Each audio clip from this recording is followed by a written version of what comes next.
সৌভাগ্যের ফলে হয়তো আমার ভাগ্যে এই রকম জুটেছে। সংসার, সন্তান আর পরিবার, এ নিয়ে আমার বউয়ের সারাবেলা কাটে। আজ আপনাদের ব্যতিক্রম একটা ঘটনা বলবো। গত 2 বছর আগের কথা। আগেই বলে নেই, আমার শাশুড়ির বয়স 38-এর কাছাকাছি। কিন্তু উনাকে দেখলে এটা মনে হবে না যে উনি 3 সন্তানের জননী। প্রথম বিয়ের 3 থেকে 4 বছর আমি ওনার দিকে কখনো ভালোভাবে তাকাইনি। কিন্তু আমার শ্বশুর মশাই বিদেশ যাওয়ার পর আমি ওনার দিকে একটু একটু ব্যতিক্রম দৃষ্টি দেয়া শুরু করি। এজন্যে যে স্বামী বিদেশে গেলে মহিলারা নাকি অন্য পুরুষের দিকে কিছুটা আসক্ত হয়। আর তাছাড়াও আমার শ্বশুর মশাই যখন বিদেশ চলে যান তখন আমাকে বলে গিয়েছিল যে বাবা, আমার সংসার, আমার পরিবার আজ থেকে দেখার দায়িত্ব তোমার। ভগবানের চাইলে হয়তো তোমাদের আর আমার মধ্যে দেখা কবে হবে ভগবানে জানে। আমার শ্বশুর মশাই আরও বলে গেলেন যে বাবা রিহান, আমি তো চলে যাচ্ছি, তোমার শাশুড়ি মার দিকে একটু খেয়াল রেখো। আমি তো বাড়িতে থাকব না, মাঝে মাঝে তোমার শাশুড়ি মার একটু খেয়াল রেখো। আমি বললাম, আচ্ছা ঠিক আছে বাবা, আপনি এই বিষয় নিয়ে কোনো চিন্তা করবেন না। তারপর আমার শ্বশুর মশাই বিদেশ চলে গেলেন। যাই হোক, মূল ঘটনায় আসা যাক। গত 2 বছর আগে বর্ষাকালে আমি অফিসের কাজে ঢাকা গিয়েছিলাম। অফিসের কাজ শেষ করে জরুরি কাজে আমার গ্রামের বাড়ি গাইবান্ধা যাচ্ছিলাম। তখন রাত 8:30 বাজে প্রায়। আমার মোবাইলে আমার শাশুড়ির একটি ফোন আসে। রিসিভ করার পর উনি জানতে চাইলেন আমি এখন কোথায়। আমি বললাম, আম্মা, আমি তো গাইবান্ধার কাছাকাছি, বাড়িতে যাচ্ছি, গাড়িতে আছি। উনি বললেন, বাবা, তুমি আমাদের বাড়িতে আসো। সজীবের মানে আমার ছোট শালার শরীর খুব খারাপ, সকালে ডাক্তারের কাছে নিতে হবে। ভাবলাম বাড়িতে তো কেউ নেই, আসলে উনার এ বিপদে আমার থাকা জরুরি। বললাম, ঠিক আছে আম্মা, আমি আসছি। আমার স্ত্রীকে ফোনে ঘটনাটা বললাম এবং বললাম যে তোমাদের বাড়িতে যাচ্ছি আমি, আর মাত্র প্রায় 2-2.5 কিলোমিটার পথ গেলেই তোমাদের বাড়ি চলে যাব। এই বলে আমি আমার বউয়ের ফোন কেটে দিলাম। গাড়ি থেকে নেমে রাত প্রায় 9:20 বেজে গেছে। বর্ষাকাল, তারপর আবারও লোডশেডিং। বাজারে নেমে রিক্সা নিলাম শ্বশুরবাড়ি পর্যন্ত। গিয়ে পৌঁছতে পৌঁছতে রাত প্রায় 11টা বেজে গেছে। শাশুড়ি মা আমাকে দেখে অনেক খুশি হয়েছে। ঘরে গিয়ে দেখি আমার শালার 101 ডিগ্রি জ্বর, ঘুমাচ্ছে। আমার শাশুড়ি মা আমাকে বলল, বাবা, তুমি কাপড় চোপড় পাল্টাও, আমি তোমার খাবার দিচ্ছি। শাশুড়ি মা রান্নাঘরে চলে গেল। আমি হাত মুখ ধুয়ে খাটের উপর বসলাম। ততক্ষণে বিদ্যুৎ আসলো।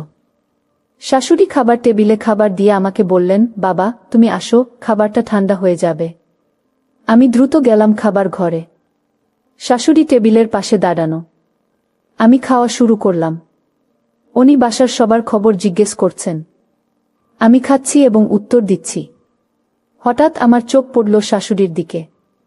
ওহ মা, এত সুন্দর আমার শাশুড়ি, আগে তো দেখিনি। সবুজ রঙের একটা শাড়ি পরেছেন আজ। হঠাৎ বিদ্যুৎ আবার চলে গেল। আমার শাশুড়ি মোমবাতি জ্বালিয়ে টেবিলে আমার পাশে এসে রাখছেন। পেছন থেকে ওনাকে মনে হলো যেন মধ্যবয়সী এক অপরূপ সুন্দরী। উনার চেহারার মধ্যে যেন অন্যরকম একটা মায়া আছে। আহ, এত নাদুস নুদুস, একেবারে উপভোগ করার মতো। তাকে দেখেই আমার মাথাটা নষ্ট হতে থাকল, আর আমার বিশেষটার অবস্থা খারাপ হতে লাগল। মনে মনে ভাবতে লাগলাম কি করে তাকে ভাগে আনা যায়। একটু চোখ থেকে আমি শাশুড়ি মাকে বললাম, আম্মা, কষ্ট করছেন কেন? আমিই তো সব করতে পারবো। আপনি ঘুমিয়ে পড়েন, সমস্যা নেই। আমি খাওয়ার পর ঘুমিয়ে যাব, আপনি ঘুমাতে যান। শাশুড়ি মা মুচকি হাসলেন। না বাবা, তোমাকে কষ্ট করতে হবে না, তুমি খাওয়া দাওয়া শেষ করো, আমি তোমার বিছানা রেডি করে দিচ্ছি। এই বলেই শাশুড়ি মা পাশের রুমে চলে গেলেন, মানে যেখানে আমি ঘুমাবো। হালকা আলোতেই মনে হচ্ছে যেন রাতের অফসারা। তাতে যতই দেখছি তখন আমার অবস্থা আরও খারাপ হতে লাগল। আমার মাথায় তখন পুরা শয়তানি কাজ করছে।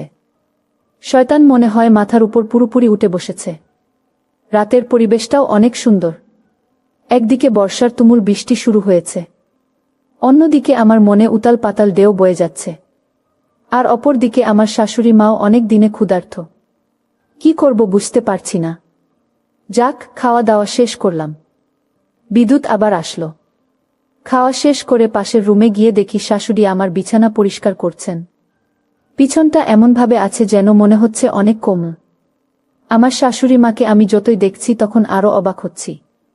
মনে হচ্ছে যেন এক অপরূপ সৌন্দর্যের এক মধ্যবয়সী পরী। অনেক চেষ্টা করছি ধৈর্য ধরার, কিন্তু পারছি না। চোখে মুখে শুধু শাশুড়ি মার দৃশ্যগুলো ভেসে উঠতেছে। তারপরেও আমি অনেক কষ্টে নিজেকে সর্বাত্মক কন্ট্রোল করার চেষ্টা করলাম। এর মধ্যে বিদ্যুৎ আবার চলে গেল। কারেন্টের জ্বালায় আর পারলাম না। এই যায় এই আসে বলেই উনি খাট থেকে নামছেন মোমবাতির খোঁজে। হঠাৎ অন্ধকারে আমার সাথে ওনার ভিন্ন রকম কিছু হয়ে যায়। আহ, কি ঘ্রাণ! মনে হয় বিদেশি সেন্ট দিয়েছে। আমার শ্বশুর মনে হয় আমার শাশুড়ির জন্য বিদেশি সেন্ট পাঠাইছে। সেন্টের ঘ্রাণে যেন আমার মনের মধ্যে আরও বেশি আকর্ষণ সৃষ্টি হচ্ছে। পাগল করা ঘ্রাণ যেন আমার নাকে সুটসুড়ি দিতে লাগল। উনি পাশের রুমে গিয়ে মোমবাতি জ্বালিয়ে আনলেন। বিছানা রেডি করে দিলেন। রাত প্রায় তখন 12:30 বাজে। তারপর উনি আমাকে বললেন, বাবা, এখন তুমি ঘুমাও। আমি পাশের রুমে আছি। কিছু দরকার হলে আমাকে ডেকো। বলেই উনি চলে গেলেন। আমি বিছানায় শুয়ে পড়লাম। মাথা আবারও নষ্ট হয়ে গেল।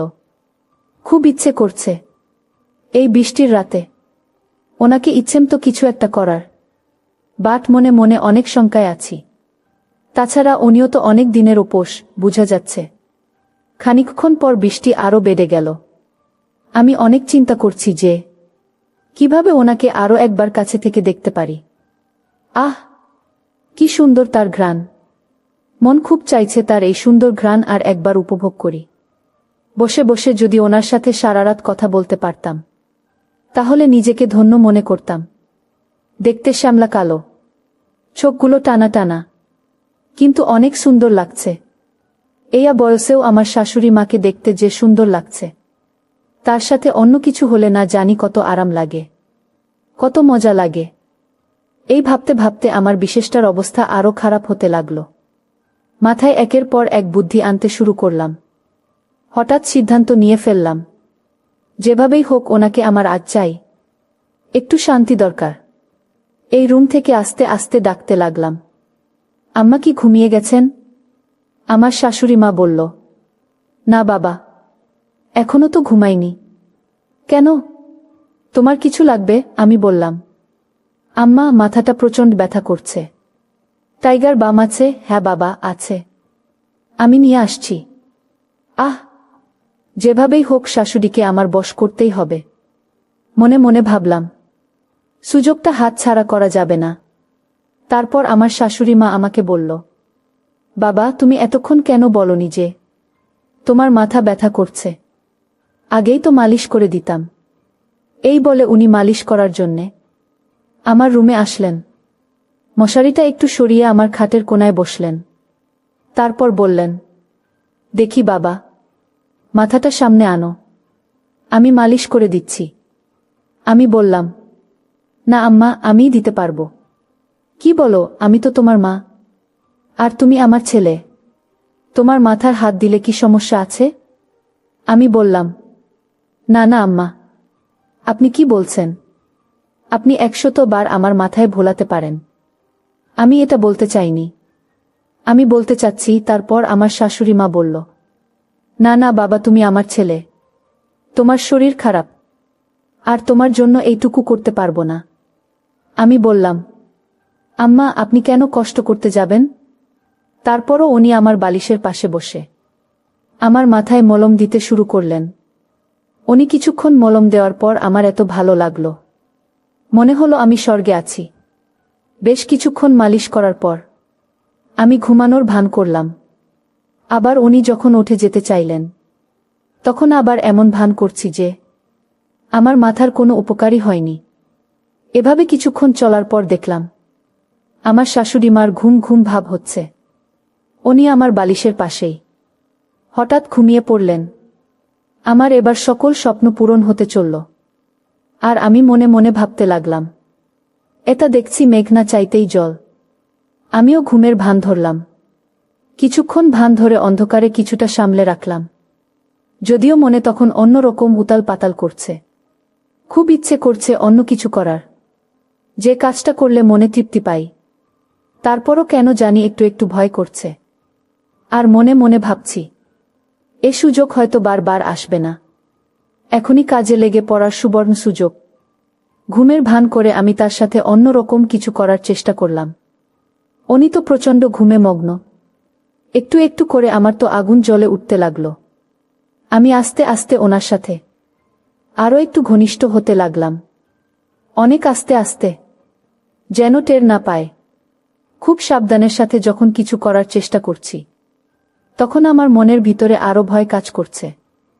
মনে মনে ভাবছি, যদি আমার শাশুড়ি মা টের পেয়ে যায়, তাহলে তো হাতে হাড়ি ভেঙে যাবে, আর আমি অনেক লজ্জা পেয়ে যাব। আমি তখনও আমার শাশুড়ি মার সৌন্দর্য মন ভরে দেখতে লাগলাম। ডিম লাইটের আলো মনে হলো যেন সিল্কি মারা আকাশের পরি। আর আমি চুপি চুপি আর একটু ফ্রি হতে লাগলাম। আর তিনি প্রচণ্ড ঘুমের ঘোরে আমার আরও কাছাকাছি চলে এলেন। মন হচ্ছে পুরোপুরি ঘুমেই আছেন।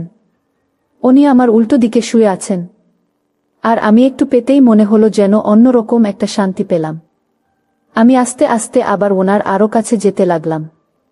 আমিও ঘুমের ভান করে অচেতন অবস্থায় ওনার সাথে অন্যরকম একটা ইমেজ পেতে লাগলাম। আর মনের ভিতর থেকে আস্তে আস্তে ভয়গুলো দূর হতে লাগল। এক পর্যায়ে ঘুমের গড়ে আরও বেশি এলোপাতারি হতে লাগল। হঠাৎ উনি টের পেয়ে উঠে বসতে চাইলেন। আমি তখন আরও ঘুমের ভান ধরলাম। ওমা একটু পর দেখি আমার শাশুড়ি মাও আমার সাথে এই রকম আচরণ করছে। তখনও আমি ঘুমের ভান ধরে রইলাম। যখন দেখলাম আমার শাশুড়ি মার অবস্থা আরও বেশি খারাপ হতে লাগল, তখন আমি আর চুপ করে থাকতে পারলাম না। কিছুক্ষণের জন্য ভুল গেলাম আমাদের দুনিয়াবির সম্পর্ক। তখন আমার কাছে মনে হলো আমি আর উনি মনে হয় স্বপ্নে কোনো এক সুখের রাজ্যে হারিয়ে গেছি। এইভাবে প্রায় সেই রাতে 4 বার অপ্রত্যাশিত কিছু হওয়ার পর আমরা উভয়েই ক্লান্ত হয়ে পড়লাম। দুজনেই চরম শান্তি অনুভব করলাম। তারপর শান্তির একটা ঘুম দিলাম। বন্ধুরা, আমার শাশুড়ি মার সাথে রাতে যা হয়েছে তা অনাকাঙ্ক্ষিত। তখন হয়তো আমার মাথায় বড় ধরনের কোনো ভূত চেপে বসেছিল। সকালে ঘুম থেকে উঠে যখন আমার অবস্থা স্বাভাবিক মনে হলো না, তখন বুঝতে পারলাম রাতে হয়তো আমার সাথে কারো কিছু হয়েছে। একটু মনে করে বুঝতে পারলাম, যার সাথে হয়েছে সে আর কেউ নয়, সে আমার নিজের শাশুড়ি মা। তাই ঘুম থেকে উঠে উনার রুমে যেতেই উনি খানিকটা লজ্জা পেলেন। আমিও রুম থেকে বের হয়ে তখন একটু একা একা চিন্তা করতে লাগলাম। আর আমার নিজের কাছেই খারাপ লেগেছিল। সহ্য করতে না পেরে আমি আমার শাশুড়ি মার কাছে ক্ষমা চাইতে লাগলাম। আমি বললাম, আম্মা, রাতে অচেতন অবস্থায় ঘুমের ঘরে হয়তো আপনার সাথে আমার ভুল কিছু হয়ে গেছে। আপনি আমায় ক্ষমা করে দেন। আর কোনো দিন এমন হবে না। তারপর শাশুড়ি মা আমাকে বলল, না না বাবা, কি বলছো? তোমার কোনো ভুল হয় নাই। তুমি তো আর জেনে বুঝে করছো না। আর তাছাড়া আমার তো ভালোই লেগেছিল। তারপর আমার শাশুড়ি মা একটা মুচকি হাসি দিয়ে বলল, বাবা, তুমি চাইলে সারা জীবন আমার সাথে এইভাবে ফ্রি থাকতে পারো। রাত্রে তোমার আচরণে আমি অনেক খুশি এবং অনেক সুখ পেয়েছিলাম। তুমি যা করেছো ঠিক করেছো, এতে আমার কোনো সমস্যা নাই। আসলে তোমার সুর অনেক দিন ধরে বাড়িতে থাকে না। আমারও একটু আধটু মন চায় বাবা, কিন্তু লোক লজ্জার ভয়ে আমি মন চাইলেও দূরে কোথাও যাই না। এই বলে শাশুড়ি মা রুমে চলে গেল। আমি মনে মনে বললাম, আরে বাবা, এত মেঘ না চাইতেই জল। কোনো দিন তো ভাবতেই পারি নাই যে আমার শাশুড়ি মা এত সহজে আমার ভাগে চলে আসবে। একটু পরেই আমার শালা শালিরাও এসে হাজির। তখন আমি তাদের সাথে বিভিন্ন বিষয় নিয়ে কথা বলা শুরু করলাম। আমার শালা এখন আর ততটা অসুস্থ নয়। শালা শালিও তারা স্কুলে চলে গেছে। শাশুড়ি পাশের রুমে যাচ্ছে। উনি গোসল করে পবিত্র হয়ে এসেছেন। গোসল করে এসে আমাদেরকে নাস্তা বানিয়ে দিলেন। আমি নাস্তা করে আমার বাড়ির উদ্দেশ্যে রওনা দিব। ঠিক এমন সময় আমার শাশুড়ি মা আমাকে বলল, বাবা অনিল, আবার যখনই তোমার মধু খেতে মন চায় তখনই আমাদের বাড়িতে চলে এসো। আমি তখন শাশুড়ি মাকে দেখে একটা মুচকি হাসি দিয়ে বাড়ি থেকে বের হয়ে চলে আসলাম। তারপর থেকে আমার আর শাশুড়ি মার প্রায় চলত এক অলৌকিক চন্দ্রলীলা। বন্ধুরা, আজকে এই পর্যন্তই। আবারও আসবো তোমাদের মধ্যে নতুন কোনো ভিডিও নিয়ে। গল্পটি যদি তোমাদের ভালো লাগে তাহলে একটি লাইক দাও। প্রতিদিন আমি মজা দেওয়ার জন্য একটা করে নতুন গল্প উপহার দিব, তাই তোমাদেরকে অনুরোধ করে বলছি, তোমরা যদি এই রকম ধরনের ইন্টারেস্টিং গল্প পেতে চাও তাহলে দয়া করে আমার চ্যানেলটি সাবস্ক্রাইব করো। পরিশেষে তোমাদের সকলের সুস্বাস্থ্য কামনা করি। ভিডিওটি দেখার জন্য তোমাদের সকলকে অসংখ্য ধন্যবাদ।